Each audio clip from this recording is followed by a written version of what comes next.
And we're live coming from Australia, the United States, and our guests are from the UK, three different countries coming. We are all over the shop with this one, Louis, my friend. We are all over the shop. And guess what?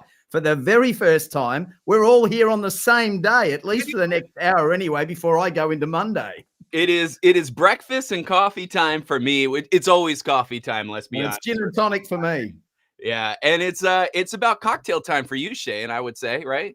It certainly is. Is that vodka, water? What are you drinking there?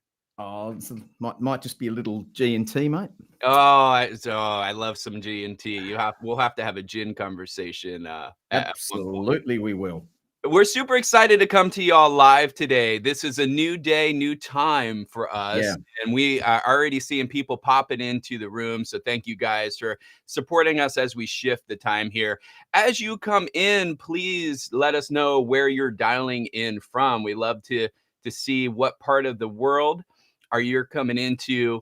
That would be really great. So share your location as you come in and get your questions ready for our guests today so we can get them in the queue. That'll be really great. Jay, man, what's new and good with you? It's been a little while since we've connected here live. Yeah, it has, mate. But we and we're going to do these sort of 3 weekly at the moment, and because you've got a fair bit coming on at the moment as well. Let's talk about that a little bit. I think we should, because my partner in crime here is upping digs and moving on to somewhere new, and so he's going to be pretty busy, and that's the reason around why we're doing these 3 weekly at the moment, so that my brother down there can actually get everything done he needs to do, and we can still bring you a great show, like we intend to do every time we talk to you all here on the big interweb. That's right. That's right. So just to kind of get that solidify what Shane's saying, I'm in the middle of a move. I'm going to be moving from our house here that we've been living here for the last 5 years to a new location, and because of that, we're going to dial back. We're going to do, I think, 2 more shows. We're going to try for 3, I think, before the end of the year. But we have a really nice guest lined up for you next time. Maybe we'll tease that at the end, Shane, on who our next guest is going to be and when they're coming on to the program. But we do also have an amazing guest for you today. Shane, before we bring on our guests, as I see they're just getting now situated in the green room, what's going on with the system, man? Anything new and upcoming that your fans should be aware of? Well, I have got a few things on the test bed at the moment, mate, that I'm running my ears and eyes over, and can't say too much at the moment. But there is some nice stuff that's just arrived, and in fact, I think it's safe to say, and I can break it here on the channel, that I have a product in here that has come from our guests tonight, and we'll definitely be talking about that on the channel. I'm starting to get a bit of a feel for what it's doing in my system, and I won't say too much more than that at the moment, other than to don't want to let the cat out of the bag just yet. But yeah, look, it's been very interesting. I've had it here only for a few days, and had it in the system, so preliminary thoughts are pretty good. So I'll give it some more time to settle into the system, and I'm sure as usual, will have plenty to say about it when that time comes, my friend. Yeah, it's funny you say that, because I am also doing a product from our said guest, which everybody knows now is Network Acoustic. And I got to tell you, mate, it's interesting for me, this whole digital world, coming from a background in computer technology, right? I used to think data is data, and if the ones and the zeros arrive intact, then the job is done, right? I mean, that's the whole point of building a network. But when it comes to streaming audio, it's a completely different world, right? It certainly is. Yeah, I mean, when you think about it, in a typical computer network, everything's built around accuracy and efficiency. And the packets can take different routes and they can arrive out of order and they could get resent if they get lost somewheres. But none of that matters in the networking world because this system buffers and reassembles everything perfectly, and it's all about reliability and not timing. But as you know, in audio, that's not necessarily the same, right? It's timing. It's Yep. timing that's everything. Yep. Music isn't just the data, it's a continuous stream that has to arrive in perfect sync, right? Sample by Absolutely. sample. And if that doesn't happen, what happens is that you lose the coherence, you lose the depth, you lose the realism in the music. And even when the digital bits are identical, the way they are delivered, you got things like electrical noise on the line, the stability of the clock, the isolation between the components. All of this can influence how data gets converted back to analog. And I can tell you, Shane, you and I've had some talks about this over the last, I don't know, year at least. It's taken me a long time to kind of wrap my head Yes. around that because I've built networks for the largest enterprises in the world globally. And when it comes to network audio at my house, I feel challenged every day to try to get the most out of it. You know what I mean? Well, I know you're an audiophile, mate, but what you're hearing when things aren't lined up properly is what we call that dreaded word jitter. Jitter. And jitter takes that whole feeling of analog, that feeling of reality out of the presentation. And that is essentially timing. Look, it's ground plane, it's dielectric, it's conductors, it's all the things that we are going to talk about in Yes. great detail with our guests today. So Yeah. we certainly will be able to really open a can of worms on this one. And you're spot on, man, because that's where companies like Network Acoustics come in, right? They're not changing the music data itself, they're improving the environment that data travels through by reducing noise, by reducing jitter, and by keeping the signal path as clean and as time stable as possible. And this helps to ensure that your DAC does its job by working with a signal that's pure and consistent as can be. So if you're on this show and you're still kind of thinking about, okay, computer networks versus music networks, think about it this way. Computer networks care about correctness. Audio networks care about timing and silence. And when you have timing and silence on your network, that's what makes the music feel alive. Correct. Yeah, absolutely. It isn't just ones and zeros, and there's a lot of people out there that most definitely would say that look, it's just all ones and zeros. It's all snake oil. Well, see these things here, these things bolted on the side of my head here. We've all got a pair of them, hopefully, and those things are your best tool in which to work out whether something is working for you or it's not. Now, I'm not going to sit here, and I know you're not either, Louis, and say to people, buy this because it's great. Well, it's great for me, but we Yeah. all have different shaped ears, which is our ear pinner. We all have a different connection between here and here. And different things in music that we are sensitive to do things to us that engage us in the music. When that hair stands up on your arm, when you get those goosebumps that go all over your body, when you're engaged in something that you really love, that's when you stop and you say to yourself, this component or my system as it is at the moment is really engaging me. And that's the difference between that hashy, digital, edgy, harsh presentation versus something that feels inviting. And when you close your eyes, it feels like those people are there performing for you. And that's engagement. And that's something that Rob and Rich from Network Acoustics are all about, trying to get to that point in digital streaming. Yeah. And they're knocking it out of the park, if you ask me. And speaking of Rob and Rich, guess who is now ready to come online? Shall we welcome them, Shane? Do you want to do a quick quick rolling out the red carpet as we bring Rob and Rich to screen? Absolutely. Well, I mean, these two guys are really, really switched on individuals. They absolutely know their game.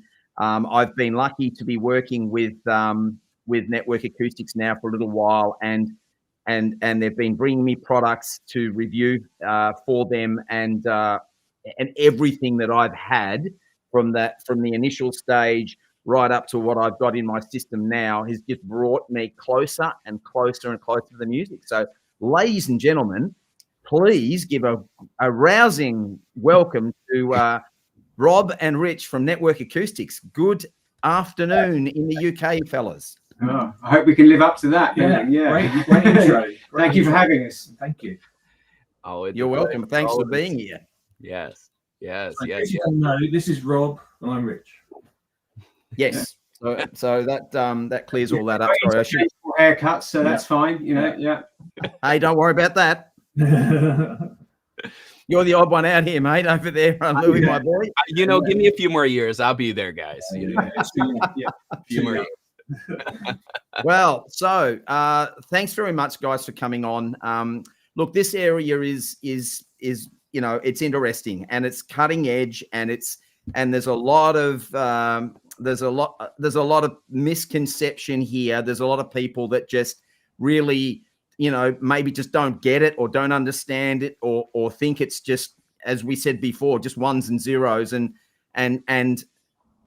what you guys are trying to do, and are doing, I might say, very successfully as well, is bringing products to market that are actually engaging us with the music, actually making music sound real, that is coming down a network essentially, and heck, you know, that's been I mean, people that are watching my channel know that I've been steadily bringing things on that I've been reviewing here, and I just haven't, I must admit, I just haven't come across a company that are like you guys, that are actually really care about the music. You're both audiophiles, you both love music, so you both want to, you want this for you, and you want this for your customers, and I just think that's fantastic. So you know, what do you guys think about, you know, what we've said so far, and is it something that resonates with you guys? Well, yeah, I mean, I think so. You know, when you were talking, you know, earlier about skepticism, well, there were no two bigger skeptics than us two when we started. You know, I mean, we've been audiophiles and into music all our lives. You know, started when we were 11, 15 here, I think. You know, and we're both, you know, 105 now. So you know, so it's like, you know, it's been a while. You know, so and you know, we come from a vinyl background, and you know, and just all the same way that everyone else has come to it. But I think, you know, it was just through a mutual excitement at the possibility of streaming, but just tired of how rubbish it sounded effectively, you know. So and that's really what started this ball rolling, was just a, you know, a curiosity of, well, how can we make it better? It was very convenient, but then, you know, when you wanted to listen to something really nicely, you put a record on. Yeah. We wanted to get to the stage where you didn't need to put the record on anymore. We brought it to the level of the record. Yeah. So, great. So everything you say, I mean, Louis leading about the difference between, you know, the networking and what have you, and all those things. It is that thing of, you know, everybody thinks, well, you know, because my printer works, therefore what, the music should work the same, you know. And you know, it is unfortunately, it is different. You know, it is different. These protocols weren't designed for audiophiles. No. They were designed for the 99.99999% of sensible people in the world. You know, who use them for all the other things that we do, and not for music. And I agree absolutely, and it is a different animal. There's no doubt about it. When we're trying to get music to come down that same line that makes our printer work, or makes our screen on our laptop work, and all the rest of it, well, you know, you've got to come at it at a different. It's got to be come at from a different perspective, because it's a different medium that's coming through that has to be thought about in a different way to become convincing, to give us that feeling of reality you know, that feeling of weight and dimension around the vocal performance in the image, and the air and the placement of the things in the sound stage, and that feeling of dimension in depth and width that comes from, you know, the sort of products that you guys are producing, that I'm hearing anyway. Yeah, I mean, we're just trying to recreate the sense of live. We're trying to bring you as close to live as possible. And I think the human, even people who aren't audiophiles, we're all very sensitive to timing in music. You know, so it's like you may not, you know, you don't need to be an audiophile. It could be, but if the thing is, if timing is changed, even just a picosecond here, a picosecond there, and it's just out, you'll be surprised. Nearly everyone in the room will pick it up. And they say that's just not quite right. That's not quite right. Or it gets tiring. I mean, that's the main problem. One of the most things with digital is that it gets, initially it was like, I suddenly found, you know, and sort of, this is probably the mid noughties, that I've always listened to music constantly, but I was listening to less music. As I drifted to streaming, I was just finding I was listening to less music. Why was that? I wasn't loving the music any less, but it's just the listening sessions were getting shorter because I was getting tired of what I was listening to. And you know, and the first step change there for me was the first proper DAC I bought. You know, and, you know, we'd just been using the DACs within our computers, with everything else, and then buying the first standalone DAC. That was the first light bulb moment. And then it was like, and that's what started the curiosity. You know, probably Rich the same, started the curiosity about, right, there's lots of other things going on here. You know, there's all these connections that are being made. We know where it's coming from. And I know all these things around this house were not designed for my audio system that I'm using to stream my audio with. So how can I expect them to make it sound good? Yeah, true. And I agree. So look, we've got a heap of questions here, and I think we should probably start tipping in, because there is a lot, because this is a really interesting subject, and we want to try and get around as much of this for our audience so that they can understand and get a sense of what this is all about. And hopefully at the end of this live stream, this Audiophile Show series, or this show, that people have a better understanding about how they can get closer to the music through digital streaming. So where do you see the future of digital streaming heading? So where do you think it's going from here?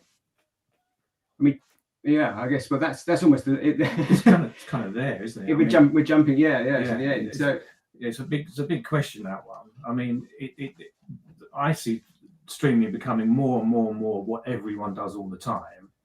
Yep.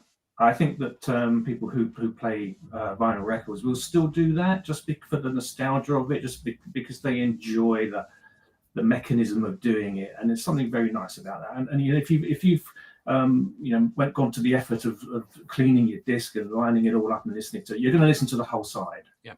Whereas I think with streaming, maybe you might dive around a bit, you know, sort of tuck into a track and dive to another track, what have you. But ultimately, what we're trying to get to is to make the streaming sound as good as the record, so you don't need the record anymore.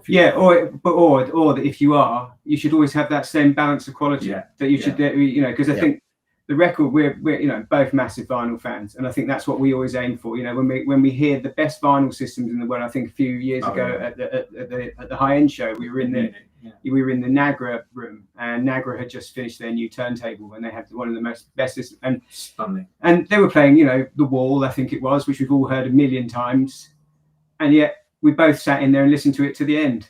You know, wow. And then we said to each other, this is what we're aiming for. This is what we're trying to get to. This is where we've got to be. And I think that's the same. So so it's not really, I don't think we want to, it's not a case we're saying, oh, streaming is best and we want to, you know, kill records or kill CDs. We're all audiophiles, we're collectors, we do these things, and we love processes, and we love, I still love the physical format of things. I love having the vinyl in my hand. I love the smell of it. You know, every part of that, you know, of the ceremony of playing it is lovely. Yeah.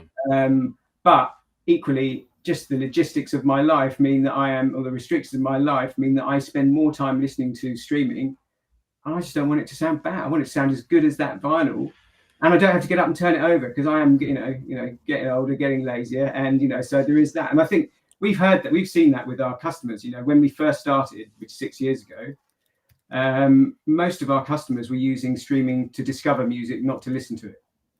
Yeah, and right. And now that has reversed. You ask them, say, and most of them are saying, well, actually, no, I'm not really using the record player as much. Or if I do, it's a Sunday afternoon thing that I'm doing. It is part of my weekly listening, but they listen every day, most of them. And it's that, so it's that, that they've made that shift. And I think that's what we've seen, is that I think partly, we don't want to blow our own trumpet, but I think with the products that we're selling to them, hopefully that we're bringing them closer to that experience and making that the need less to make that transfer. But as I say, we're not in a place of saying one is better than the other and we want to get rid of one. I mean, we love them all the same as everyone else does. So, well, I think all of our audience, knowing that you guys are both vinyl lovers, will please them no end to hear that, and I think it, for want of a better term, it gives you some more street cred, I guess, that you've got that aspect of reproduction that you've loved, and I know you and I, Rob, have both been DJs back in our day, and back in those days we are of very similar vintage. And back in those days, we were spinning wax, mate. We were on Technics 1200 doing our thing, and that was what we did. So I've always been a vinyl lover for that reason, but I love them both equally now. So Louis, have you got a question for the boys? Yeah, I have a comment and a question, right? Because I'm right. I'm a hardcore analog fan, as I don't think comes to surprise anybody in this room. Just got to look behind you, mate. You can see that. Right, exactly. That's a dead giveaway, if you haven't realized. But I have to agree that, when it comes to digital, I tend to skip around a lot because I never had the same sense of enjoyment of listening to the music on digital than I have on analog. And for years, I've always cracked up because when I've talked to folks that are really heavy into digital because of all the advantages that digital can bring over the analog media, it's always been a chasing the analog nirvana. And it's like, you're trying to get to where I'm at. Like, I just don't understand, the whole idea of digital is to make a sound not digital and make a sound analog. And we go down this rabbit hole. But what I've noticed, though, this is the come around, and then the follow-up question is that as you do get your digital system more towards that analog nirvana, what I've realized is I'm listening a lot more digital, and I'm listening to full albums on digital, not just skipping around. So when I'm looking to discover a new artist, or I'm looking to see what's trending, I'll actually sit and listen to whole album. And I realized I never really did that before. I listened to streaming when I was doing yard work, or where I was cleaning up the house, or washing the car, or whatever. And that's maybe when I would stream an album. I never really sat here in my room and said, what I'm going to do? I'm going to get my Roon and I'm going to play a whole album here. No, I always grabbed the record before. So I'm kind of curious, because you both are vinyl lovers, what advice would you give a vinyl lover that is used to that analog sound, but is interested in getting into the digital world? Well, first off, it's not as complicated as they think it is. I mean, setting up now, having been without my record players setting up a 1210 was never that hard anyway, Technics 1210. But, setting up a record player for me would be very daunting. Yeah. And I think that's often what people think about streaming. Oh God, where do I start? Or initially, they haven't thought about streaming. They thought I've discounted it because they think it sounds poor. But then when they do try it, and then when we talk to them about networking, it's like, oh, right. Oh gosh, so I've got to think about this, and this. And it's like, and you need like a computer degree to kind of figure it out, right? Networks, people are nervous of networking anyway, because everyone has a problem with their printer not linking up. Everyone has a problem with this not linking up. And it's just like, every time I touch something in my system, it's going to stop working. So there's always, I think there's a fear factor, which actually, I think it's actually a lot more simple than people think. And there's also, you don't need to do everything at once. That's what yes, we take a systematic approach, because we found, there's no silver bullet device that can get rid of noise. Noise is coming from everywhere in our environment. It's coming from everything in our house, from the LED lights to the fridge to your network itself to the printer. Everything is created. Modern life is a noisy place, not just physically, but in the electrical sense as well. So it's so we're just gonna. I can't remember where I was going with that thread, but it's because it's nearly 1 o'clock in the afternoon here. You know, it's nearly afternoon nap time. For you. But you bring up a good point, right? Because we think about digital as something we can just buy and go, and I think buying like a computer is what people kind of equate it to, like, oh, if I buy a computer, I have everything I need, and then I'm ready to go, right? But digital audio is not the same. It's a very much pieces and parts and components all play a factor in the overall sound, just like in the analog world, right? You have your turntable, your tone arm, your cartridge, your preamplifier, the cables that connect everything together, goes into your amplifier. These are all different components, modular devices that you can upgrade over time to continue to upgrade your listening experience. And DACs are very much the same. Not all DACs are exactly equal. Your source is just as important as the player, as the transport. So there's so many different elements to this as well. And I think people that are used to analog, that are getting into digital, think, oh, well, let me go just buy this WIM device, plug it in, and I'm good to go. I have everything. It's a core, it's a streamer, it's a player. And then they listen to it and are like, this doesn't sound anything like my record. So I'm going to go back to records, digital socks. And it's like you spent no time in curating an actual digital system, but you spent a lifetime building your analog system. Yeah, so it's really say don't discount, that's exactly it. Don't discount all your, you're an audiophile for a reason. Most of you are a tweaker. You like changing things, you like adding things. And I mean, so we, so I have to remember what I was saying now, which is a good start, is that, that we take a systematic approach, but you can start with just one device. You can start with just a filter connected to so the traditional network, as everyone's got it set up, is the router going into the back of the streamer, or not even doing that. They're set up over Wi-Fi. So the first thing they do is attach a cable. Generally, that will improve things. Attach an Ethernet cable, go hardwired, because that is 99% better, always better than going through Wi-Fi. Then they can add an Ethernet filter, and that Ethernet filter, I mean, ours or other people's, we prefer a passive one, because that will remove a lot of that noise. But you'll get a big lift when you do that. So I mean, you'll find that's a light bulb moment for most people when they do that and they switch on. It's like, oh wow, suddenly, suddenly I'm listening to more. And usually, what it comes back with, as you say, it's like we just hear back from customers saying, I put it on and suddenly it was 4 o'clock in the morning. And a bit like you, I'm now I'm much less playlist orientated and much more album orientated. I like to listen to, because you find yourself losing yourself in the same way as you did with the vinyl. So I think it's the main thing is for people just to not be daunted by it, just to think, actually, think about how they set up their vinyl system, and just think, actually, there is less steps in a way to setting up a network. You can have really good network sound by just doing 3 of the holy trinity that we have, which is stick a switch between your router. That acts as your first block. That acts as your first block between your noisy home network. Then the good cable from there, and then a passive filter after that. And the passive filter will do the final mopping up. And the reason it's passive is because, unfortunately, power supplies are where a lot of the evil lies from. Most of this noise comes from power supplies. It will do the final mopping up, and it adds nothing in of its own. So just doing those 3 things, I think most people would be, I say most people because we know from speaking to our customers, they're shocked usually. And even just by adding one of those will make a big difference.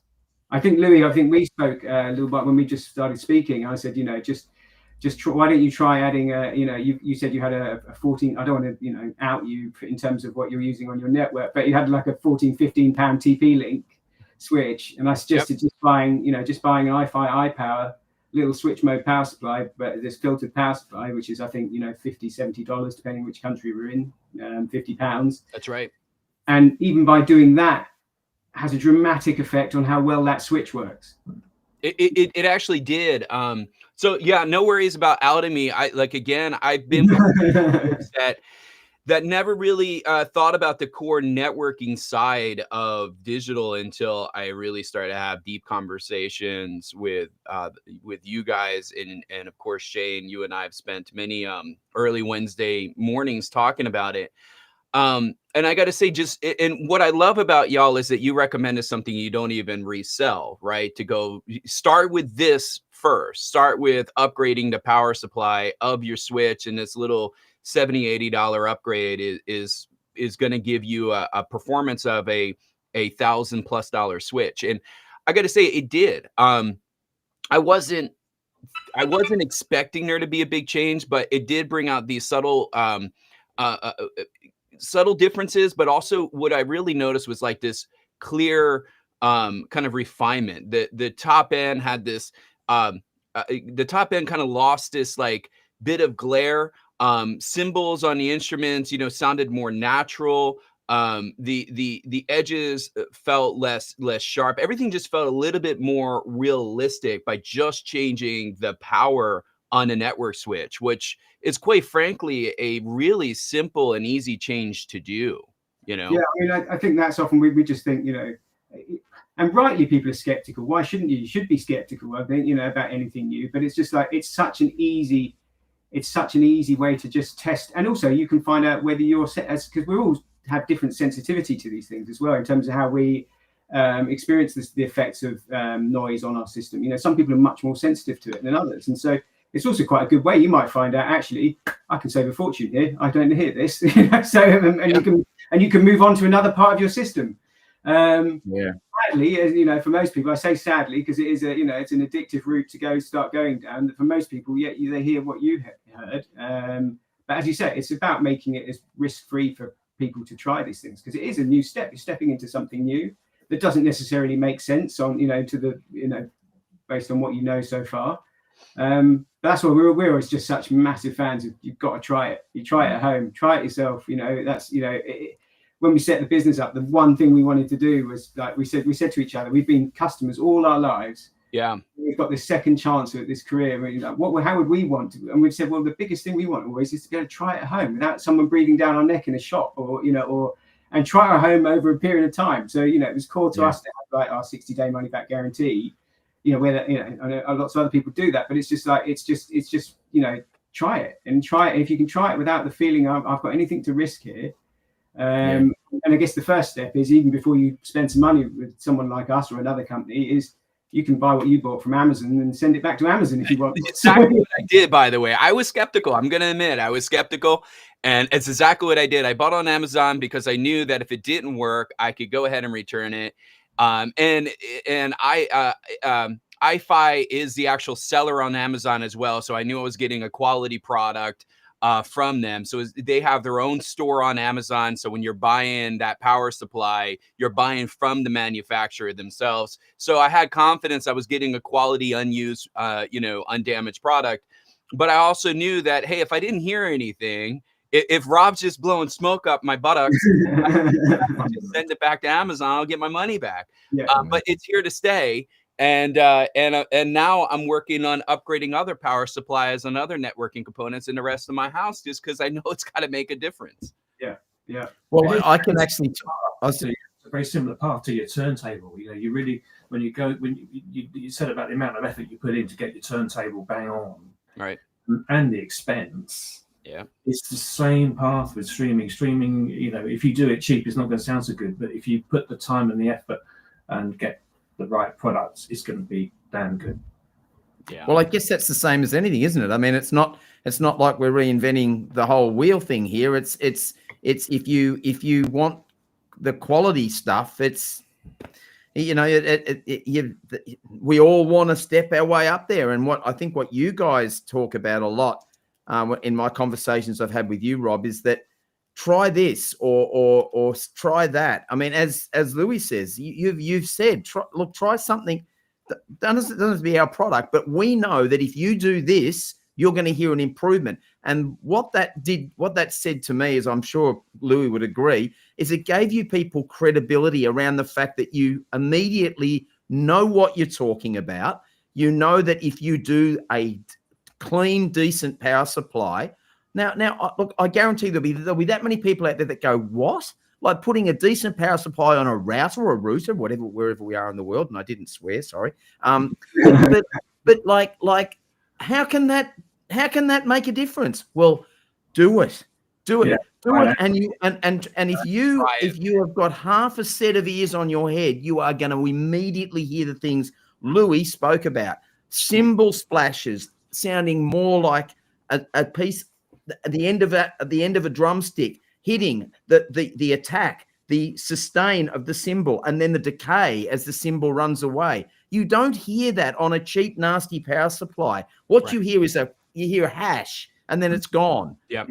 And that is part of the whole idea of the belief of being there in the performance. And that comes when you get that level of detail. So I've got a question for Richard. So how significant is timing and clocking in digital streaming and stuff like that? Can you talk a little bit about that, Richard? What do you think about that as an important where it is? So I always say that the bottom line, I like to bottom line things, is actually at the DAC, the physical chip on the PCB in the DAC, the actual clocking of the data. So the data is presented to the DAC chip, and then a clock comes along and says, right, convert it to a voltage now. And then the next set of data comes along, right, clock chip, convert it now. And the interference that comes along through RFI and the various other noise sources comes along, it gets, as you say, gets into the ground plane. So, I mean, everything is relative to ground. So the point where that conversion happens can vary because it's relative to the ground. It happens at a certain threshold. If the ground is wobbling and not fixed, then the clock time wobbles with it. So all of our products, from the power supply that you've now got on your router, all our products all the way down, all our cables are designed to getting all the crap off of the earth, stopping that noise getting down into the ground plane of the DAC. Get that right, and everything comes together. And you're absolutely right. You just talked about this previously. Your ears are so sensitive to it, and it's almost impossible to measure. Yeah, you hear it if it's, I mean, you heard these products, but the difference in the sound quality when you've got rid of it to when it's there is all we've just been talking about, Shane. Yeah. But we hear as well as what you've been saying about cymbal sounds, etc., we hear separation. Every single kind of note within a complex array of other notes of other instruments are all separated out. They're no longer mixed together as a kind of a mush. You hear them separate, but still with a cohesion. That's absolutely. I noticed things like the power supply. So that I'm testing at the moment, I noticed a sense of body and roundness in the vocal presentation. Like when I close my eyes, it's almost like I can see Diana Krall right there. I can almost touch her, and that I can. You're sold on that voice coming from a head that's in front of you. That level of precision, but musicality is, and you go back to something that is just a standard. You know what I did? I'll say this. This is only last night. I put the old crappy 60, maybe $1 switch mode power supply back on my router and plugged that into the system, and God, like I'd been about a day with the new power supply in there, and I could not listen to my music. And that's how you've been listening. That's how you've been listening for the last. I've been really happy. There's something to that, though, right? I mean, Shane, and you and I have an opportunity to review a lot of products, but there's something about what you hear from an upgrade standpoint. But what I've often noticed is what I hear once I remove that from the system, right? It's like the loss is greater than the gains in certain cases, because your ears are delighted about this new sound and this more natural sound that's coming out. And it's like, oh, this sounds great. But then when you remove and you step back to your traditional bass line, you're kind of like, what the heck is going on? What the hell was I listening to? Right, exactly. And that's exactly that's what I was thinking. I thought, now look, I've got in this country, my DAC's $45,000. My streamer and my like I've got an $80,000 digital stack. Those two components in this 85 grand actually. I've got 400 grand's worth of equipment in my room, and I was listening to the very first point of where that stuff came into my system was being powered by a Chinese switch mode power supply that they chuck out about every 30 seconds. And I got quite embarrassed that I actually, and it was almost like this was going on my system. And then when I got that power supply and put it in there, and you said, wait till you hear this, Rob, you said to me, and I put it in and I just went. And so, but we should point out to people, though, it is a switch mode power supply, the new one you've got there. I know. Because I know people would instantly go, oh, linear, it's got to be a linear supply. It's got to be a linear supply. No, I mean, and we in designing that power supply that you have there, we spent, oh my God, well, you've got Tempest, and obviously, the power supply, I think we probably spent maybe 2/3 more time on the power supply. I mean, Rich got to the point where we designed a dual mode battery system. We'd got the best linear power supply in the, first of all, it was the best linear supplies we could get hold of. And that's what we thought was going to be the solution. I think this is often, if you ever asked us what our design philosophy was, is try everything, because everything we thought was right when we came into digital has probably turned out not to be so. So, we came in with all of the same preconceptions as most audiophiles and audio designers that, so it's linear. So that's where we went first. And it's like, all right, the noise floor's dropped. This sounds great, but it's not, it doesn't got that, which the vinyl's got. It hasn't got that go. It's missing something. The dynamism's not there, and what have you. So then we went to battery, and thought, well, battery, there's no connection there. There's got to be, it's got to be right. So like a dual battery system, and this is, so it's not just about cleanliness, because you think like, the DC coming off of a battery has got to be as clean as it gets, right? You'd think, yeah. About cleanliness, it's about output impedance as well. There's other things, There's other things in there as well. And I think what you were saying, Rob, it's about that dynamic prat that is in the music, that a really, really high quality switch mode power supply with good filter circuit at the back end of it can actually produce exactly everything we need. So you almost get the best of both worlds. You get the nice stuff about the linear supply, but you get but you don't lose any of that dynamic transient attack that you miss. That was the biggest challenge we faced, basically, was having, we discovered, and this was late in the stage, and we were a bit like, oh, we're not quite sure what we're going to do here. And then it was listening to the little i5 ones that you've got for 60 quid, 60 euro, 60, whatever you call them. It was like, that's a hybrid switch mode design. So it's a switch mode, but with filtering. And it's like, and strangely, this is sounding better than thousands and thousands of pounds of linear supply, but with digital. So this is something, it's also just thinking, we're not everything is right for everything. Digital has to be treated differently to how analog devices need to be treated. And what all of our stuff is about streaming. So we wouldn't necessarily recommend it for, although some of them do work well in analog. It's for that digital process. And it was from there that we thought, well, we tried the more expensive one, and thought, oh, wow, this is a light bulb moment. But we reckon we can, with our understanding of filtering and what have you, that we can perhaps do better. And that's when we started the next round of development for Tempest, which we that better. Yeah, making that better. Once we've done a year on the things we weren't going to use. So that's the R&D for you. Yeah. So I mean, Rob and I were talking about this, and we think wacky thoughts, and we share our wacky thoughts, and we conjure up stuff that maybe is not conventional, but we try it out and see if it works. Sometimes it's an abject failure, don't work at all. Other times you go, wow, big moment. So for example, with the Origin power supply and with the power supply that is in Tempest, there's a conventional filter circuit in there, feed through capacitors, common mode chokes, inductors, capacitors, lovely, really, really complex filtering system there. Now, most people would stop there, but we thought, well, what happens if we make another one of those circuits and we put it through again? And then we make another one of those circuits and we put it through again. We ended up putting it through 4 times. And then and every time we added another filter section, it got better and better and better. 5 times is too much. 5 times is too much, because we added a 5th time, you find out, but it's also then some of them are not also they're not configured in the same way, some of those filtering stages. So it's not just a duplication of filtering. And I think we were thinking about it, and we were thinking, I bet they're going to ask us, like, what's our design philosophy? And it's like, and we said, well, since the beginning, it's just been, we try everything. Yeah. We try everything, and we never discount anything until we've tried it.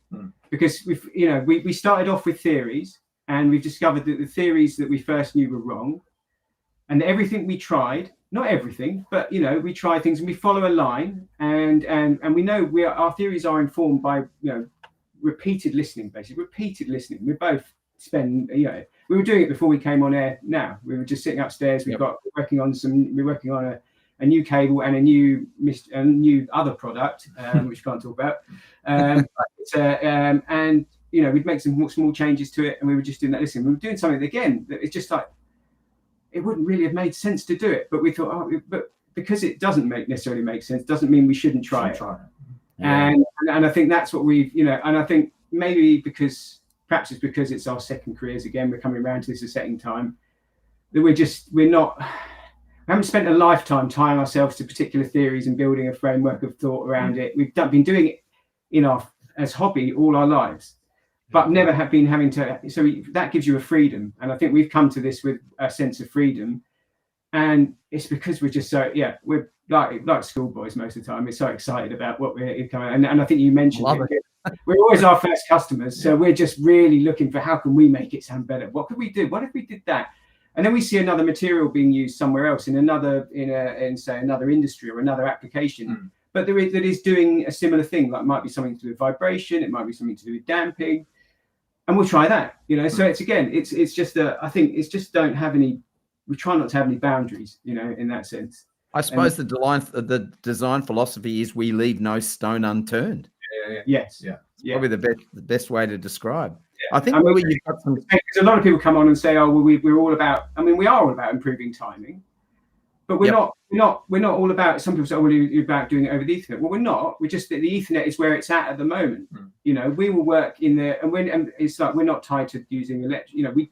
We have been through optical, for example. People say, "Oh, why don't you make an optical converter?" Well, we have. We made one to the best we could make it, and we still think it's better. We still think it sounds better when you don't.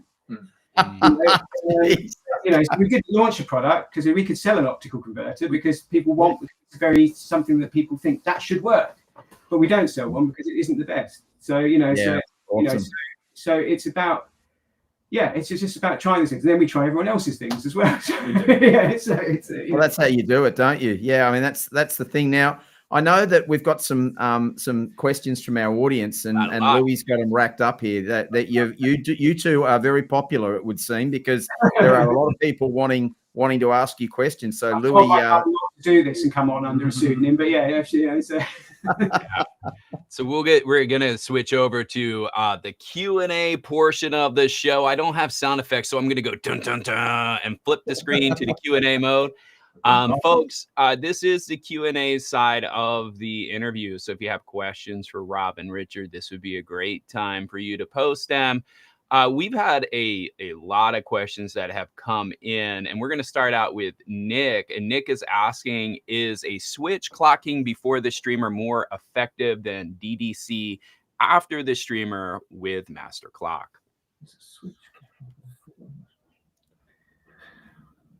I don't know the answer to that because I've never tried a DDC after the streamer with a master clock, to be honest with you. I mean, I tell you what, we are slightly so with clocks. I think I think you did ask the question earlier about how important is clocking, and we again it comes back to when we designed Tempus. First place we started was with the clocks in linear supplies, and we tested every type of clock and every type of the most expensive C clocks, you name it, and they make very little. We found they make very little difference in the switch part of the process. But what does make a difference is the power supply to the switch, to the clocks. And I think, in our experience with external clocks, for example, we think often what people are finding, the clock they put a clock in, it makes a big improvement, or it makes a improvement. It sounds different, but that's because that clock has got its own dedicated power supply that isn't being disturbed by the power supply on the device that they're trying to clock. So I mean, in terms of, it's obviously, and this is always interesting when you get a question like this, is that every network is different and everybody's going through a different approach. It depends on the quality of everything as well. And the DDC, it's a bit of you have to really, a lot of these things you have to try them and see how they work in your system. I would say with that question, maybe not. It's just a really difficult one to answer without having the actual stuff. Yeah. But I mean, I think as a rule, we say, avoid any unnecessary powered process. Yeah, that's very true. So if the more powered processes, every single power supply will add noise, no matter how good it is. Even our amazing power supply is adding some noise, which is why we have a system, why we have a filter later down, because there will be something it's getting through. Noise is, it's everywhere. Yeah. You can't stop it. So anyone who tells you, and I would always say this to people as well, be very suspicious of anyone who tells you that they've got a device that can get rid of all noise. Yeah. That just is not, to date, we've not heard it, and it's because it's coming from everywhere, and it's, so it's whether it's coming in the DAC once it's in there. So people will say, oh, well, I'm connecting straight with fiber straight into my streamer. Well, you say, well, you are, but then that means you can't do anything to the signal because this conversion is going on inside the streamer, and that conversion, when you go back from light to zeros and ones, is going to add noise of its own, and you can't do anything about it. It's in the streamer. So we would, so yeah, with that sort of question, I think, I would look at that and think, well, you need a really good power supply on every part of those, on everything in that chain. You need to have probably the switch mode like we're talking about, because they're all, that power supply you've got from us is for all digital devices. They all require, digital devices work, they all seem to require that same sort of power delivery. So I think for him, I would look at, and then try taking bits in and taking bits in and adding them back out again. But you can't, as I say, it's hard to look at anyone specific and say, yes, that's right. Yeah. I think it's difficult. Yeah, you guys don't know exactly what that system comprises of. So it's a little bit of a difficult question to answer, to come to your defense a bit there, because, I mean, yes, it's a general question about that. And for me, and with my experience, less is more. So the less things you have in that stream that need power, the cleaner you are going to get things by the time that gets to your DAC. So if you take some of those, I mean, all those nasty, horrible, cheap switch mode power supplies out of the signal path for a start, you're already on a winning formulation there. And then I agree with everything you just said, Rob, but a passive filter is because it's after the switch. So it's after the last thing that's powered before it goes into your DAC and or your streamer, and your streamer obviously, and then it's passive. So there's no more possibility of adding noise at that last point of filtration. I think maybe looking at how, I guess our optimal system, and we've been through, we've had all sorts of optical converters. We've had all sorts of things in our chain. We've tried all of those things. But the system that we always come back to as the optimal for working best is start the router. Well, you can start the streamer probably for the, if you're starting from the beginning and you haven't put anything else in. Put your passive filter into the streamer. So that's got your Ethernet cable running back to the router. Then add the best switch you can with the best power supply, and that's the break. That is the real sort of break between your network and everything else in the house. So in our system, it would be Tempus. So you're going back from the streamer to the filter, the passive filter to Tempus, then back with your good quality cable to your router and put a great power supply on the router, and that's it. So it actually isn't that complicated. But and everything else you add in from there, obviously not all switches are equal, but in our system, that's what we're working to, is to minimize the amount of active. So really our only active device is the router and the switch, and you can't live without those. No, you need those. Yeah, you've got to have those because they're there for the technical reasons that you need them. So you've got to get them as quiet as possible. And people say to us, well, why don't you bring out a router? Why don't you bring out because a router is always going to be a router. It's going to be, the problem is it's like saying, trying to turn, a car into a boat. It will always leak. Yeah. So it's, you can do all the waterproofing to it you want, and this analogy will get thin quite quickly. But it still won't be as good a boat as if you designed it to be a boat. And the router has to do all the things that a router has to do. Yeah, all sorts of Ethernet and Wi-Fi and all that, which is horribly noisy. But the power supply, as you're hearing, has a big impact. If you can get, so that's what you get. So again, so we do that. So when people say, we're coming back to the earlier question about how complicated it is, actually it isn't that complicated if those devices are good enough. Now, if you haven't got the best switch with the best power supply, yes, you might get a better with 2 media converters. You can try all these things, but we've done that. So we've done it, You've and done all the hard work for everybody else. This is where we've got to. So and obviously that's held to account by you have a listen to it, and if it doesn't work, try, because there is the argument.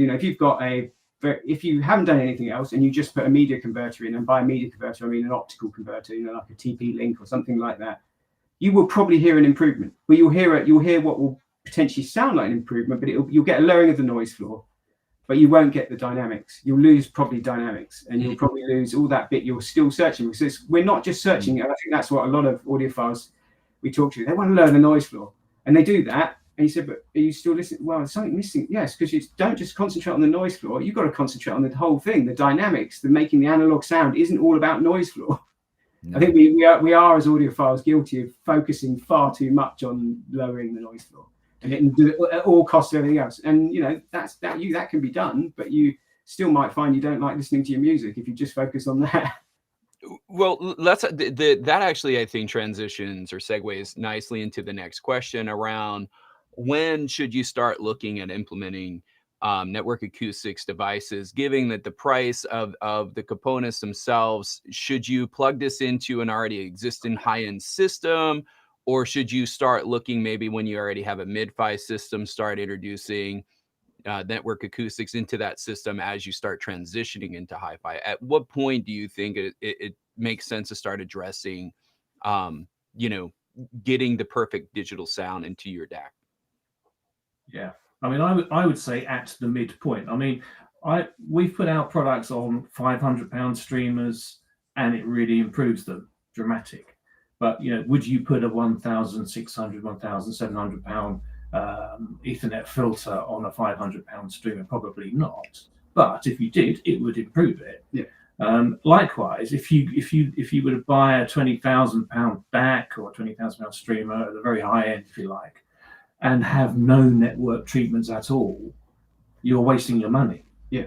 Because it can do so much more. So I mean, I would say when you get to the kind of, let's say, £1,000 streamer, £2,000 streamer, that sort of entry level mid range, that's when your next thing to do would be to get your Ethernet right, because it's like foundations for a house. If you get your foundations right, your house is always going to stay up, and you need that. You need that there, and that's they don't wear out, these things. So once you've made your investment, it's there for a long, long time. Okay, there's always something new that's going to come along, but you don't need to do that. What you've got is good.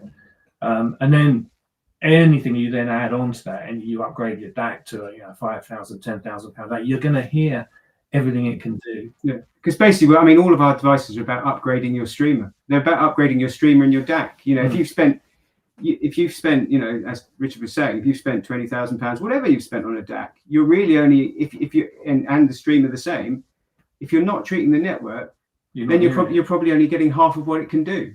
Yeah. So it's like, but that once you've got the foundations, you've got your network sorted.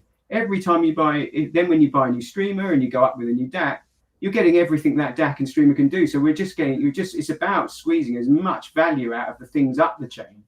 Yeah, and that's really what it's about. So when people look at it and say, well, it's expensive or whatever, or relative, obviously it's all relative, like how people perceive. Yep, sure. What value, but it's really about how it's how much it gets out of the rest of your system. It's essential to do. It's it shouldn't be an option. It's not optional. I mean, obviously we're going to say that, but and just to go back, I mean, I would say that we do have a lot of customers who, because we come back to how sensitive people are of things, who are using still using a laptop, but they're using our stuff. They're still using, and they get they're really enjoying what they're hearing. So I think it's where that comes down to priorities as well. But I think Richard's right. As soon as you get into, I've got a separate DAC and I've got a separate streamer, or I'm streaming DAC, that sort of $1,000 mark up, I would start looking at your network. And I think equally, I wouldn't keep. You will get to the point where you can do so much to your network, but then there's things in your system bottlenecking. You've got the streamer isn't good enough, or the switch. So you will get asked, I guess, as well. It's like, I've got a £30,000 streamer. Surely they've thought of this. Yeah. Well, actually, no. You've got the most resolving streamer in the world, so it's going to resolve everything. It's going to, yeah, including all the crap that's in the network. It's not the streamer's fault. The streamer's going to resolve everything. You know, it's going you pay for this resolution and this transparency, but it's going to resolve all the problems upstream. So if you get rid of those problems, you'll get all the value out of that streamer. You mentioned something a moment ago that is important, because Shane and I have actually had a chat about this as well, is that when you start addressing some of the noise and stuff that's in your network, you know, we do it because of the audio, but there's other inherent benefits. And I think you mentioned about browsing on your laptop, the experience is increased. And Reckon, I hope I'm saying that right, calls out something interesting, that even his streaming TV has improved when he addressed in the network, you know, deeper blacks and more texture on skins. And Shane, you and I have talked about that, right? Better 4K experience by cleaning up the network. So the question is, are you going to start selling into AV enthusiasts? I mean, we do, but we haven't. We do that. I mean, we found organically. I mean, because we're not, you know, we have a limited amount of resource in terms of our time as much as anything. We are audiophiles primarily, but we found that we've got a big array of customers who are using our stuff solely for AV purposes. Well, that's why we, you know, with Tempest, that's why we have so many ports. People often say, why have you got so many ports? It's so that you can use all those ports with your AV as well. Because a lot of people, I have my system, my speakers are either side of my TV. Apparently it's a big no-no, but they are. And I, you know, it really improved my TV picture. But one thing to point out. So I have a Sky puck, they call them. It's a little streaming box, and I connected that to the Ethernet coming out of Tempest, and I have a Muon Pro filter in there as well. But I didn't realize that I still had a Ethernet connection on my TV. For the smart features of my TV that was connected to my router, and that was in noise. So you got to be careful so if you're going to go down the route of using it with AV, which is a great thing to do because it really makes a big difference, just make sure you haven't got another Ethernet cable plugged in your telly that's not clean. Fair point. Of course, these things work because your TV is full of DACs. Yeah. Yes. Yeah. I've got a really high-end TV at home that my wife says that I'm mad for having, because it's covered up with I use it as a essentially as a sound, as an acoustic treatment between my speakers, and it's covered up most of the time. But when I plugged the television through Tempest into that, and I just went, like, I could not believe, and it's a very good television, good Samsung, you know, top generation TV, a 75-inch TV, and it was like the next model before the next model came out. Well, it's interesting, just to jump on what Rich was saying about the you know, because people do all that, and they put our stuff in, and then they say, but it hasn't affected the TV picture, and it is because you've got this source of noise coming in through it because you've got the TV plugged in as well. It's very similar to people who say, well, I don't stream, I only get my stuff from local storage. And they say, well, your products work with this. I don't stream from Cobars or Tidal or Spotify, whatever. I just go from my NAS. I said, well, how do you connect to your NAS? Well, you connect via an Ethernet cable, don't you? So, you know, and that's where your noise is coming from. And then they try it, and it's like, oh, right. Okay. Either that, or people, you know, same thing, but people with like a server, you know, like an in-yours type thing with a built-in disk, you know, I'm just streaming from my built-in disk. Yeah, but if you've got an Ethernet cable connected, that's it. Yeah. The noise is coming in. It doesn't matter where the music is coming from. Yeah. So that's something for people to realise, that it's not. And that really, I guess, partly explains about where, you know, the noise. People say, oh, it's zeros and ones, it's the signal. You're not affecting the signal.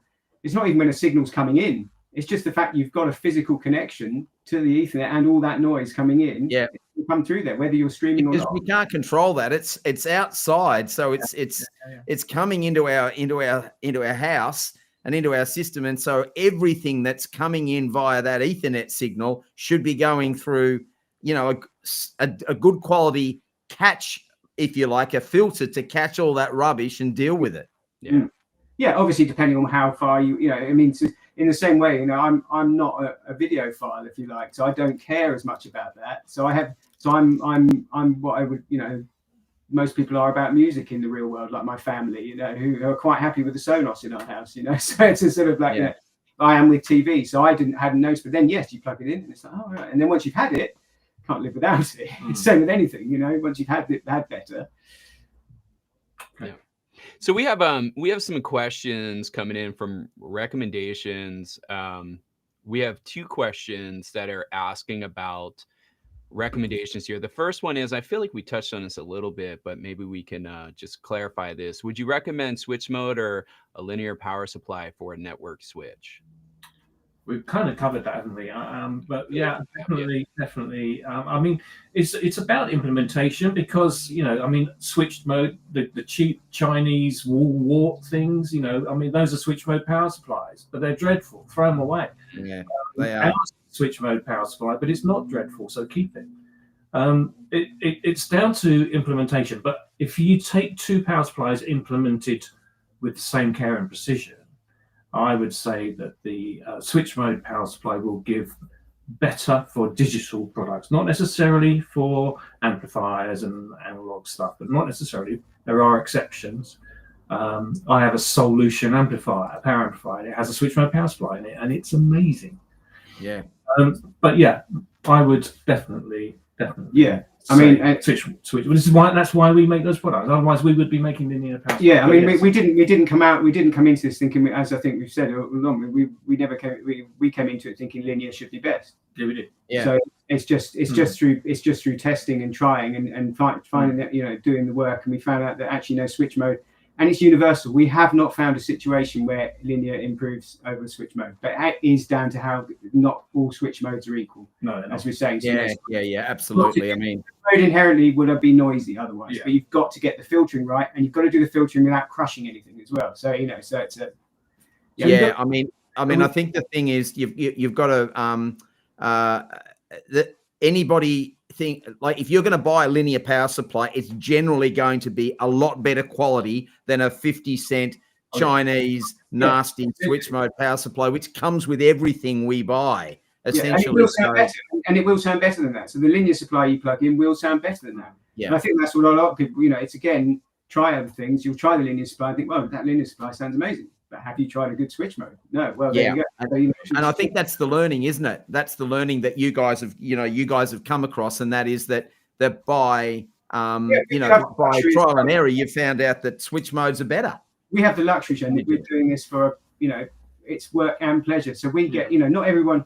I know it sounds like, oh, just try it. Well, yeah, of course we get to try them because that's all we do every day, every day is try new things. And so, I guess so. It's not a criticism of anyone who's losing a linear and finding it's brilliant, because we get all these products in. We're lucky we get all these products in. We try all these things, and that's a real luxury of our. That's where the audiophile meets the audio designer. We get to deal with our addiction on a daily basis, that we get to try all these new things all the time, and it's really exciting just from hearing something different, but not always better. We have gone so far as to try, because there's always these kind of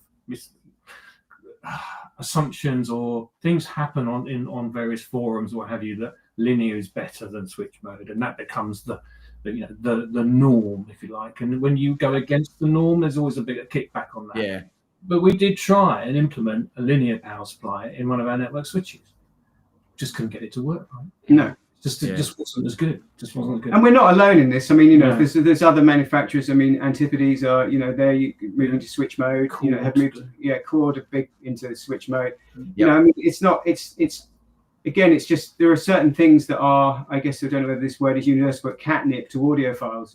So it's like, so it's like, clocks, fiber, linear supply, these things, and it's always thought, because people don't think about things in all applications being different, all requiring different things. And we're not anti-linear power supply. We use them in every, in all sorts of things, but it's just not in this, so it's I mean, as a general rule, we've found that switch mode power supplies work really, really well for digital, and that linear works really, really well for analog, and that's kind of where our mind is, really. Good. Yeah, it's very interesting. We have a topology question that's just come in about placing an Ethernet switch as a buffer between a router and a Tempest switch. Wondering if there's any benefits to that. I have my own thoughts on that, but I'll kick it over to the expert. Yeah, I mean, yes, I mean, yeah, I mean, when we were first, I mean, again, it comes down to that power supply on that switch as well, you know, so it will help. I mean, we did, you know, there were when we were designing Tempest initially, we did try daisy chaining switches, you know, so because there were a few designs out there at the time, and you find by adding, you know, each one, it was reducing more and working better. But obviously, by doing that, each one of those has to be powered. Each one has to be. So you're also potentially introducing. We went full circle. We nearly went. We thought this was the way initially, and then we went full circle and came back to actually, no, if you do it once, really well, and so again, it comes back to, yes, I would try. You know, what I always say is, and I think Richard would better the same. Because people always ask us for a definitive answer, just say, look, just try it. And when if you've got those devices in your house in front of you, take you 5 minutes, plug it in. If you like it, leave it in. If you don't, take it out. Yeah. So you know. Here's one of the things that I did, and I don't know how many people have done this. I haven't read about this that much, but I turned off the Wi-Fi on my router, which is supplied by my ISP, my internet service provider, and I turned the Wi-Fi off on that, and I put an extended Ethernet cable with a filter in it to a dedicated Wi-Fi, whatever it's called, box. That made a big difference. So just, you know, again, just taking the Wi-Fi, separate that out. I don't doubt that. Keep it away from the hi-fi and put that on a clean Ethernet. Yeah, that makes all these things make a difference. Yeah, but I think it would be put it in, try it. Would be my suggestion with trying the switch there, you know, and just see if you like it. But you know, I leave it in for a couple of weeks, then take it out, because you might think it makes. Often you might put something in and you think, oh yeah, that's lowered the noise floor, for example, what we were talking about just now. But you might have lost something in the process. So I would put it in, leave it there for a while, and that comes back to, you know, not just putting things in and taking them out for that purpose, but we often find that actually removing the effects of RFI, high frequency noise, sometimes for people are a bit disturbing initially, because they've got very used to this high frequency, this high, you know, extended. I mean, generally having noise in your system will be exhibited by having it sounds like an extended high end, a wider stage, but that stage will have less focus, so it will be you know, create a hole in the middle. You'll always have a hole in the middle, the more noise. But sometimes, obviously, you've got used to that. When you take that away and you get what is actually natural and what's on the recording, your soundstage might be a bit smaller. It might be, and that sparkly top end you love has gone. And oh right, okay, and so it can often be the first things you do to your network is a bit of a re-educating your ear, and then and I don't say that's wrong or right, but just leave it for a week, couple of weeks, and then take it out. Then take it out and see if you still like that sparkle, and you'll find actually, most people find that actually, well, I'm listening to more music, I actually can listen for longer. That sparkle's actually quite tiring. It sounds more natural. That soundstage is you know, more realistic, because often, you know, we've been down that rabbit hole and we've been designing things. We've designed things and become too focused on the soundstage. Well, as a sound engineer, I'll tell you something very quickly about being a sound engineer. When I set a soundstage up on a mixing desk, you know, I'm setting it up to mirror what I see in the tracking room. So that I've got an artist there, and I've got an artist there, and I've got an artist there. I've got something there. So if I've got a big expanse, I'm in a big tracking room, right? And we've got a big ensemble. Well, I'm going to put things further out in that soundstage. But we think as audiophiles that the wider the soundstage, the better the component. No, it's not true. It's if you've got a decent recording that's been engineered correctly, you will have air and space between all of those artists, but they might not necessarily be too much further outside your speakers than where your speakers are. And that's natural, folks. Not everything's recorded in a football stadium. You know?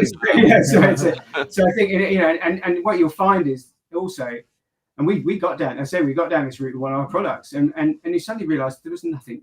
We'd lost this focus. Like the singer was not in the middle, or the singer was there, but there was bits of it coming in from somewhere else, and that's not right. And we know these, you know, when you've got a track, you know where you know it, and you'll know as a sound engineer, you know where the positioning is. Yep. You know where it should be, and it's like, Oh, and it was a bit, you know, again, so we're not impervious to that. You know, I think as designers, you can become transfixed with certain areas if you're trying to improve. Get carried away. And so that's always what we now have to step back and listen to the whole and put it down for a few weeks and then come back to it. You know, that's what, and it's kind of how we work with products. We riff between product and products, you know, and then come back and put it down, come back, and is it still right? Yeah.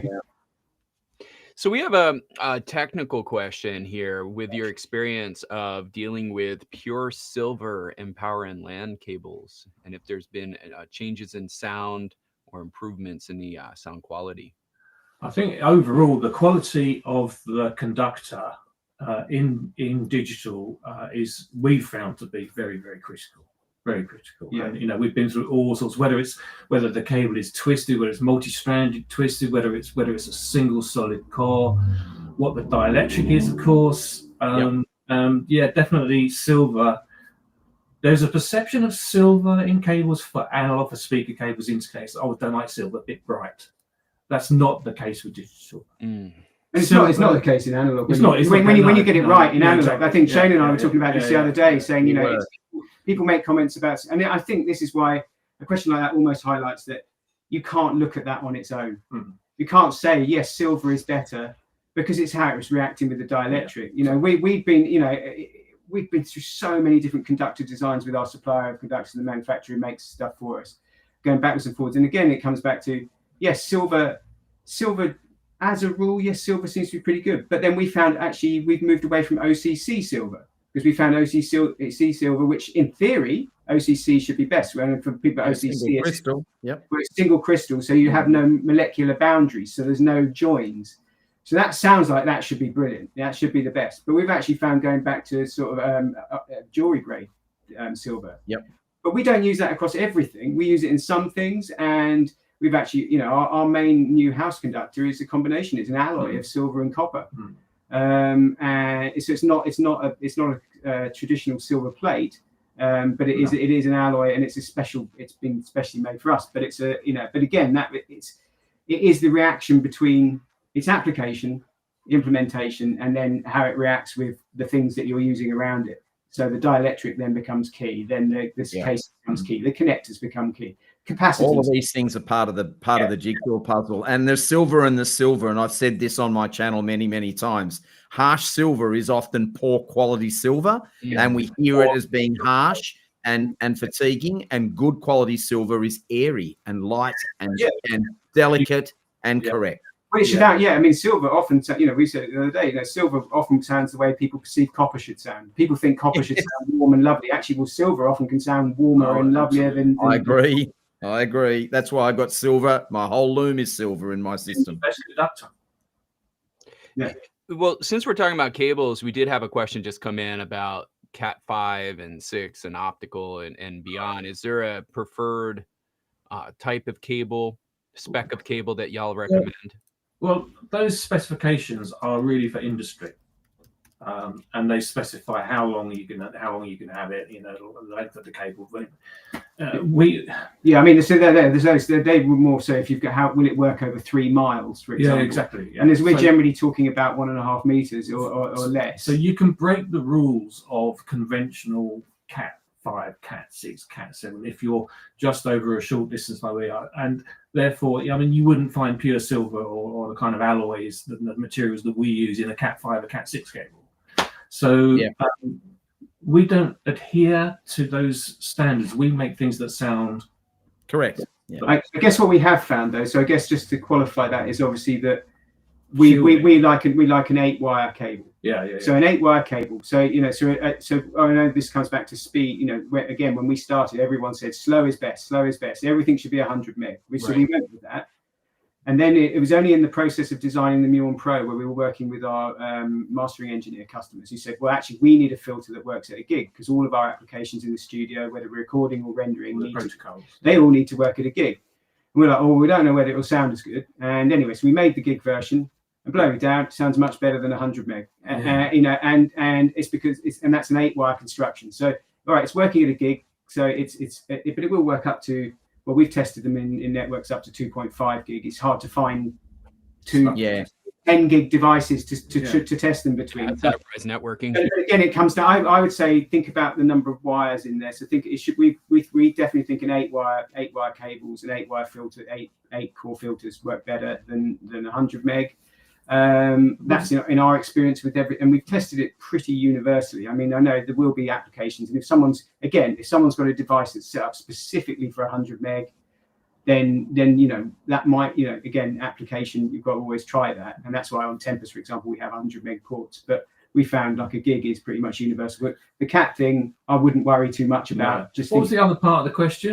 Optical. Optical glass and what in what context was the? Can you pop the question? Yeah. Let me just find it again here. I'll pull it up. But while I pull it up, the one thing that I've always recommended, and I'm curious to see if you guys keep me honest here or if I've been misleading, is that the one thing I've always recommended is if you're connecting your network to digital, is that you should look for shielded twisted pairs, that the cable should be shielded. Right, so it should be. So we shield our cables at one end, because if you shield them at both ends, you're connecting the earths of the two devices together, and that gives you conduction of noise.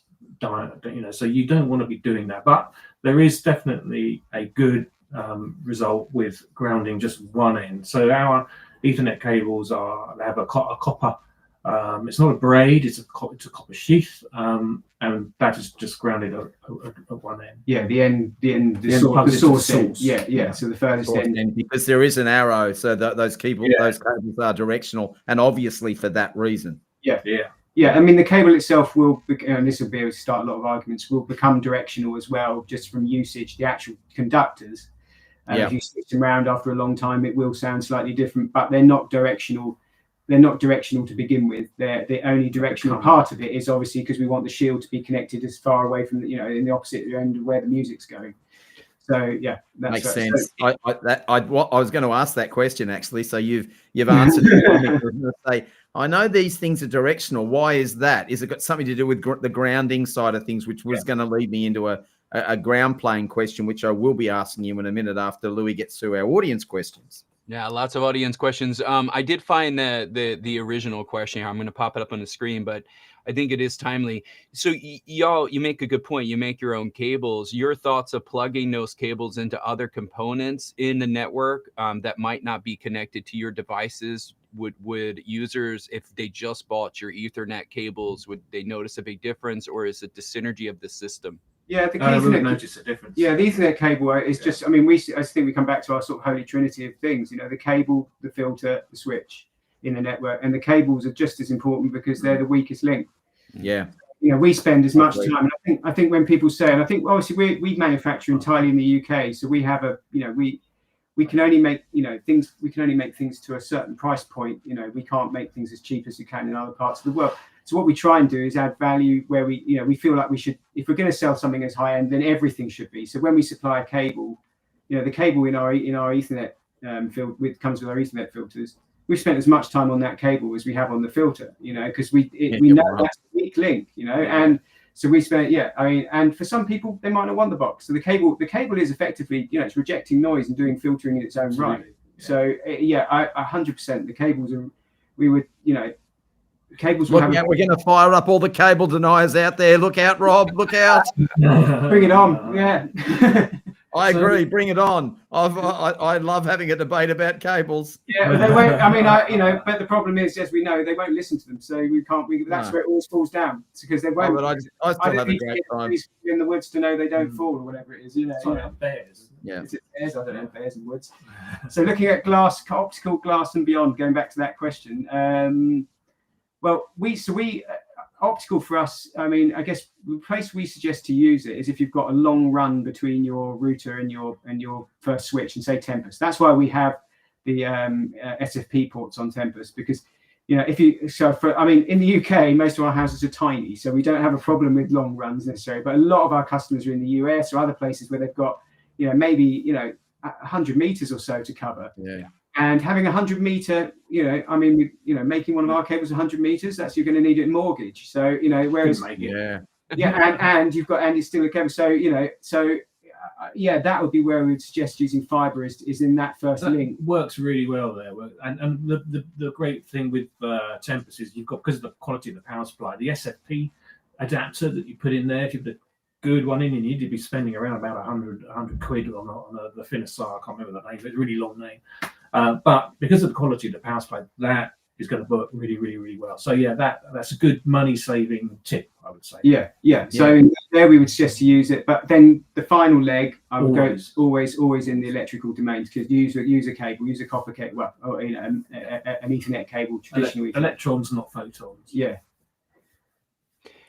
All right, we have our final question from the audience coming in here, and it's about your origin power supply. If it has adequate power that requires 12-volt, 3.5 amp adapter for operating, equivalent to 42. This is very specific.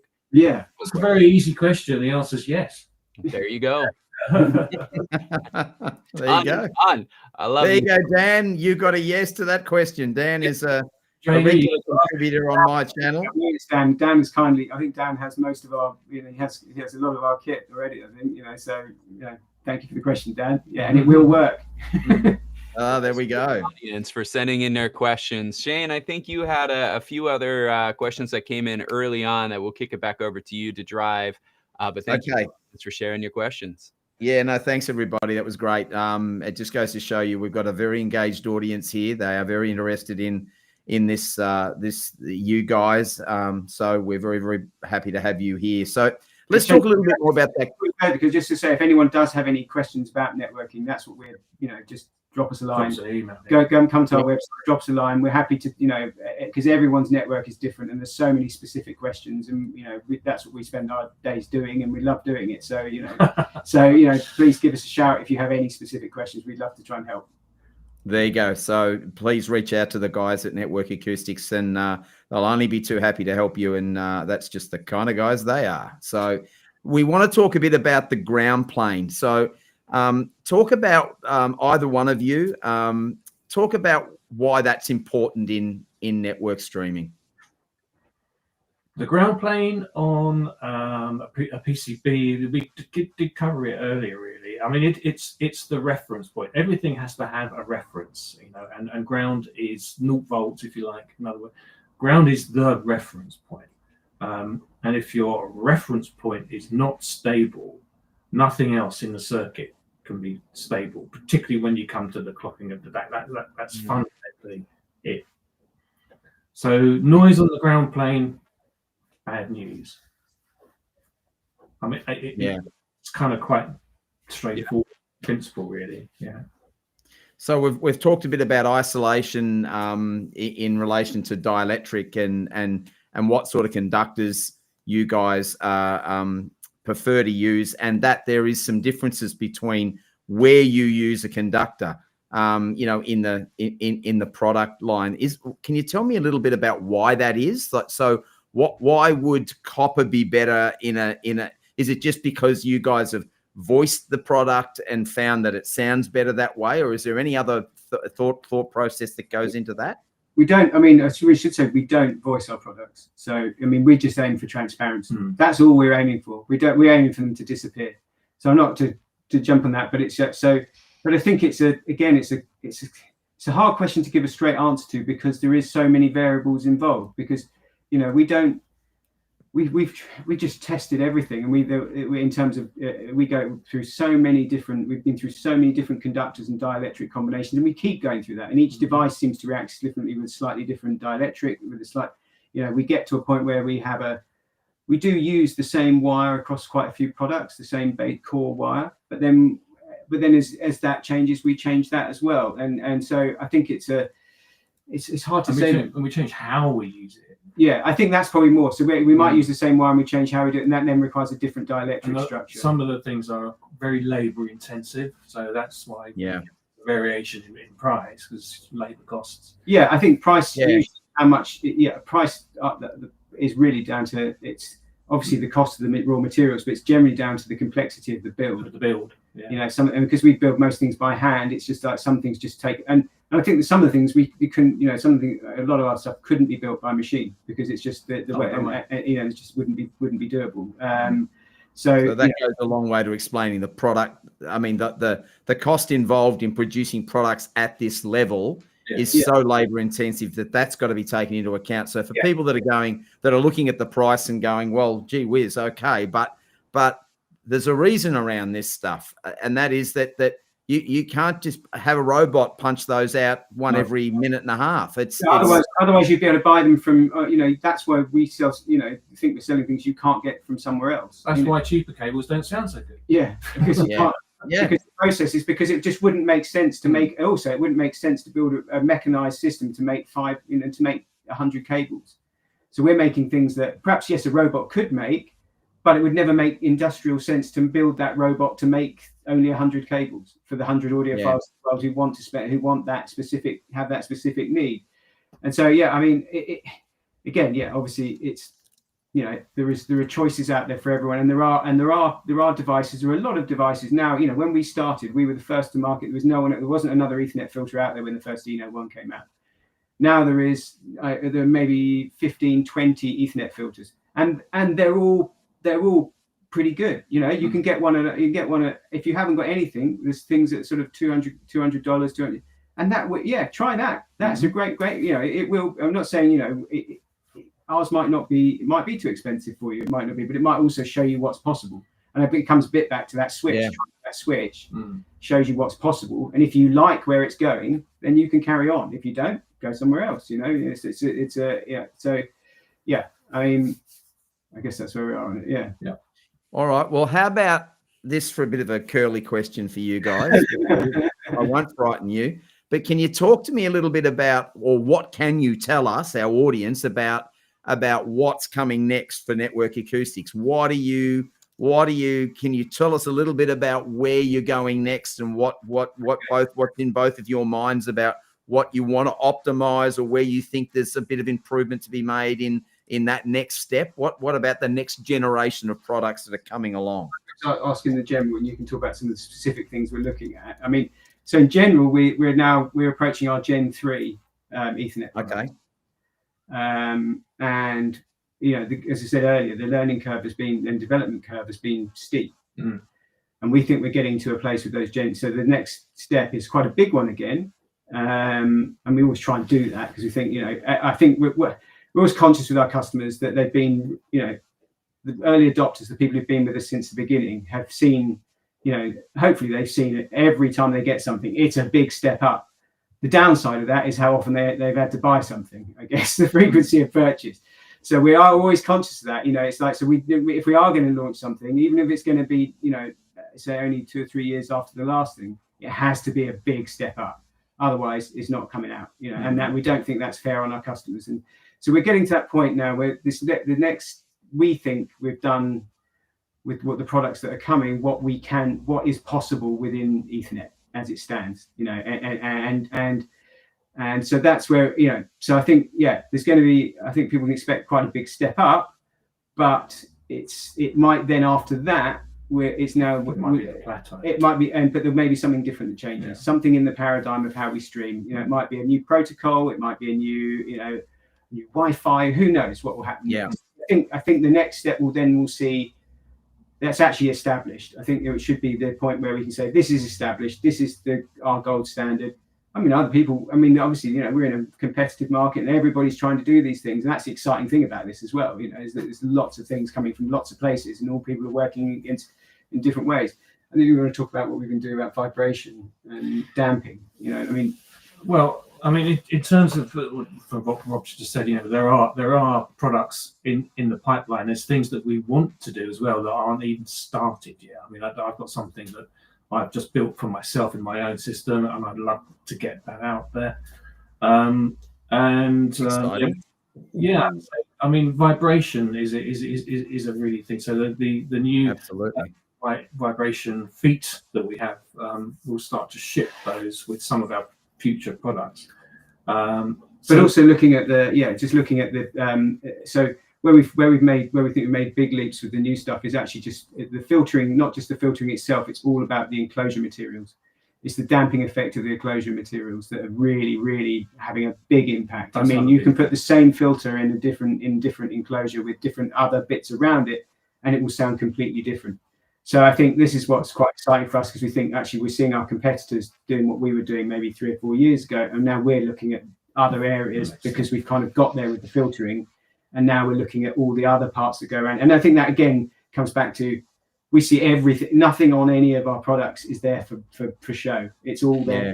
It's all adding something. It's all doing something. It's the sum of its parts. And we're finding that, but vibration is definitely seems to be key. Looking at damping and vibration. So we're looking at that across products.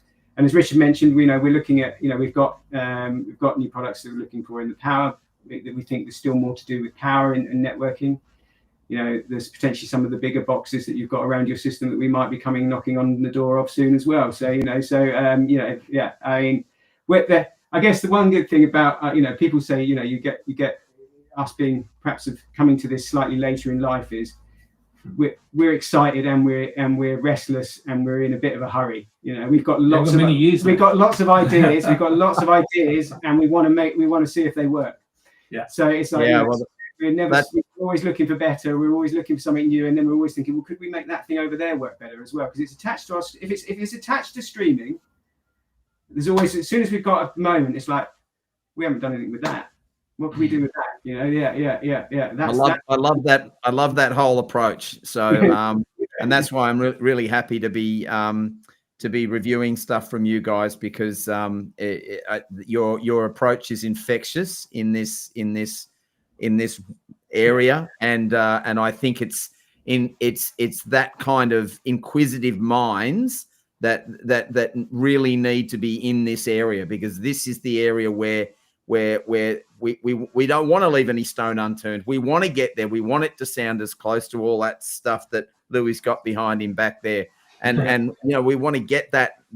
We want to get that, but we don't want to have to be pulling a record out of the wall of records back there, and then putting it on the turntable and cleaning the record, and then setting the stylus up. We might want to do that on Sunday. I still want to do that. Don't get me wrong. Yeah, I do too. Yeah, I do too. I'm guilty of it. I love playing records. I really do. But thanks to the sorts of advances that a company like you guys are making in digital streaming, you can light up your Cobuzz, you can get on there, and you can actually be very, very, very satisfied with what's coming out of your speakers. Yeah, I agree. But to be honest, it's always, we only know that we were just 2 sets of ears. So it's like when we hear it back from you and we hear it back from our customers, that's the most exciting bit for us, really, is hearing that you like it. So it's that we're making something that people like. It really gives us immense pleasure to create something that someone else can put in their system and go, oh, wow, I'm loving my music so much more. Yeah. That's so rewarding. Yeah, that's so rewarding. I bet it is. Yeah, for you guys. I'm really sure it is. Yeah. And so it makes a difference just having sort of like, channels like yours. And so that's why we're grateful to be invited on to have a chance to talk. Because also we don't have a shop. So it's nice to be able to, this is the way of getting, speak to you, but to hear from, your audience, and hopefully I've seen some of our guys from our lists and stuff, and customers are here. And so it's just, it means the world to us to have this opportunity. So we're very grateful. Well, we're very grateful to have had you on the show, because it's founders like you guys that are what this show's all about. It's picking your brains. It's getting your. And I know there's been a heck of a lot of information out in the last hour and a half that we've covered here, and I think that the audiophiles, all these people coming in. I mean, we have got a captive audience here. They're really, really interested in what you guys have had to say, and at last we get to put some faces to the voices, that we can actually see the guys behind all these products that are coming out and going all around the world that people are really pleased to be listening to. So I, for one, am very happy to be involved with Network Acoustics, and because you guys are making things that work in my system, and they're pleasurable for me to listen to. So long may it continue, fellas. Long may it continue. Yeah, we'll keep trying. We'll keep we trying. have the motivation. Yeah. Well, I think, Louis, that's probably a bit of a wrap. I think we've picked the bones out of this fish. We're well and truly got this topic fleshed out. People understand what's going on in this in this area and what they should be looking for. And there's been some great advice and some really good questions answered by our audience and by your customers, guys. And I'm really pleased with how this has gone. Thank you. Yeah, Thank great. you. It's great. Thank you again. Yeah, brilliant. It's been an absolute pleasure, Rob and Richard, to have you on the Audiophile Show. And a big shout out and thank you to our live audience. Thank you so much for tuning in and asking some great questions that we had a chance to address in real time. That's what this show is all about, is getting you in front of the people behind the brands that you know, love, and bring into your system. I want to just extend a personal thank you to Rob and Richard for allowing me to enjoy digital as much as I enjoy analog. It really does make a huge difference in bringing that realism into the room when you start addressing things great. So, Louis, you've only just started on your journey. yes, we have a lot more work to do.